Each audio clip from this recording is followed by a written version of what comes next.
Johnny. John was a man I worked with for years, and we went fishing and hunting together occasionally. He was suffering with prostate cancer gone amok down below. Being a tough man, he ignored the symptoms for 2 years before becoming blocked right off. I started with daily visits to give his wife a break and go shopping. John was a nominal Catholic, but had not been to church for 20 years. He could not even remember what his problem with the church was. We both had huge gardens, so we had lots to talk about. During his last week, he needed hospital care, so I started doing the nights with him.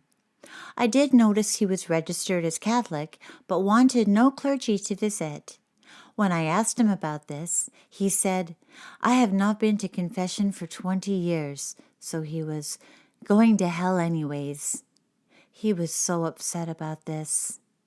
I did tell him about the verses of John that said, "Whosoever will may come," and also John 3:16, but nothing comforted him. On his last night, a Catholic priest who was there for someone else came in and asked John if he could come in. John said, "Yes, Father, come in here." He then said, "Barney here tells me I don't need the last rites to go to heaven." I was so devastated, for I had never said such a thing, nor would I ever. But this spiritual priest just smiled and sat on the bed.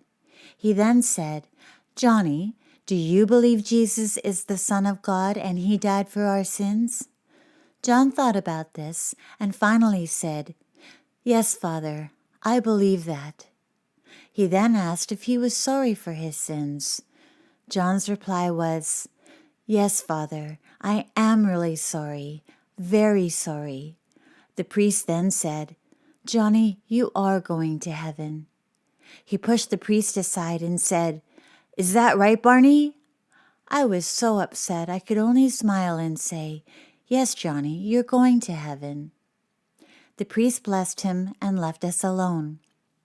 I went to his bedside lost for words, feeling like a failure.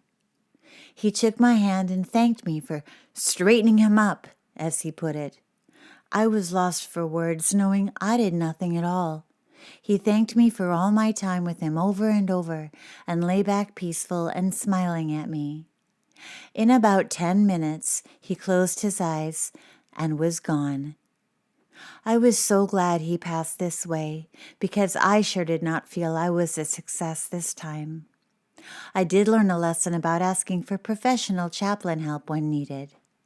I am learning to use others and their talents when needed. Every case is so unique, completely different, and calls for other ways to bring peace to a dying person. I will always remember my friend John.